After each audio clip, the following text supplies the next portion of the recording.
తెలంగాణ సినిమాలు అనగానే మనకు గుర్తుకొచ్చే దర్శకుడు ఆర్ నారాయణమూర్తి గారు.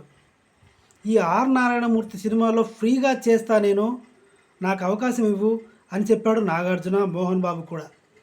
ఒక్క రూపాయి కూడా మాకు డబ్బులొద్దు, మేమే ఫ్రీగా చేస్తాం, కావాలంటే నీకు ఎంత డబ్బు కావాలో చెప్పు, బ్లాంక్ చెక్ రాసుకో అని నాగార్జున, మోహన్ బాబు చెప్పారు. ఇంకా చాలామంది సినిమా ఆర్టిస్టులు కూడా చెప్పారు, బ్రహ్మానందం లాంటి వాళ్ళు కూడా చెప్పారు. అయినా సరే ఆర్ నారాయణమూర్తి గారు నాకు వద్దు బాబు, నేను మీతో సినిమాలు చేయను అని చెప్పాడు. ఇంతవరకు చాలామందికి తెలుసు. కానీ నాగార్జున, మోహన్ బాబు ఫ్రీగా చేస్తామంటే ఎందుకు ఆర్ నారాయణమూర్తి వద్దన్నాడు? దాని గురించి ఈ వీడియో చివరి వరకు చూడండి. సినిమా అభిమానులకి నచ్చుతుందని అనుకుంటున్నాను. వీడియో నచ్చితే సబ్స్క్రైబ్ చేయండి. Thank you. ఆర్ నారాయణమూర్తి గారు దాసరి నారాయణరావు గారి దగ్గర ఘోస్ట్ రైటర్గా, అసిస్టెంట్గా పనిచేశాడు. తెలంగాణ విప్లవాల మీద మంచి పట్టున్నవాడు.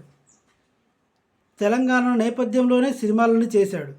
ఎర్ర సైన్యం, చీమల దండు, బతుకమ్మ, ఇలా ఈ సినిమాలన్నీ తెలంగాణ నక్సల్స్ నేపథ్యంలో, తిరుగుబాటుదారుల నేపథ్యంలో జరిగిన సినిమాలు. ఈ సినిమాలు చూసిన తెలుగు సినిమా హీరోలు, పెద్ద హీరోలు అంటే చిరంజీవి, బాలకృష్ణ, నాగార్జున, వీళ్ళందరూ కూడా ఇంప్రెస్ అయిపోయి ఇలాంటివి మేము కూడా చేయాలి అని చాలా ఇంట్రెస్ట్ చూపించారు.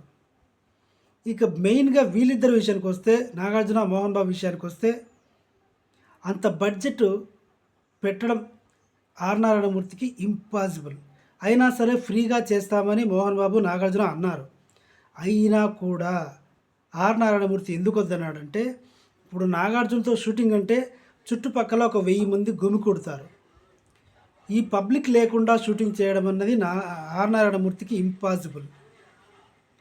ఆర్ నారాయణమూర్తి సినిమాల్లో అన్ని ఆదిలాబాదు, నిర్మల్, ఎక్కడో పల్లెటూర్లలో జనం తక్కువగా ఉన్న ప్రాంతాల్లో ఆయన షూటింగ్ చేసుకుంటాడు. మోహన్ బాబు వస్తే గన్మెన్లు, పోలీసు వాళ్ళు, సెక్యూరిటీ ఇదంతా ఉండాలి. ఆ ఖర్చు ఆర్ నారాయణమూర్తి భరించలేరు.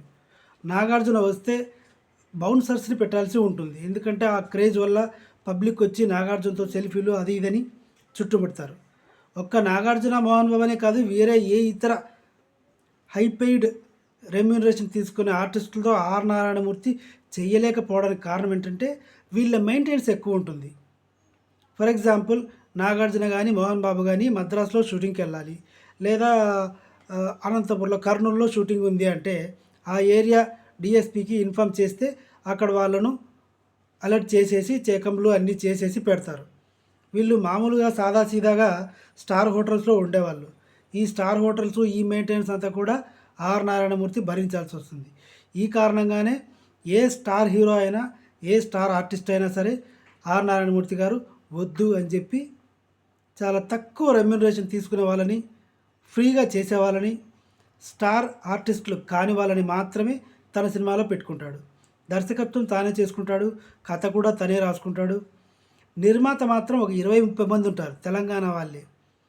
ఇక మ్యూజిక్ డైరెక్టర్గా వందేమాతరం శ్రీనివాస్, అది అందరికీ తెలిసిన విషయమే. వీడియో నచ్చితే సబ్స్క్రైబ్ చేయండి. Thank you.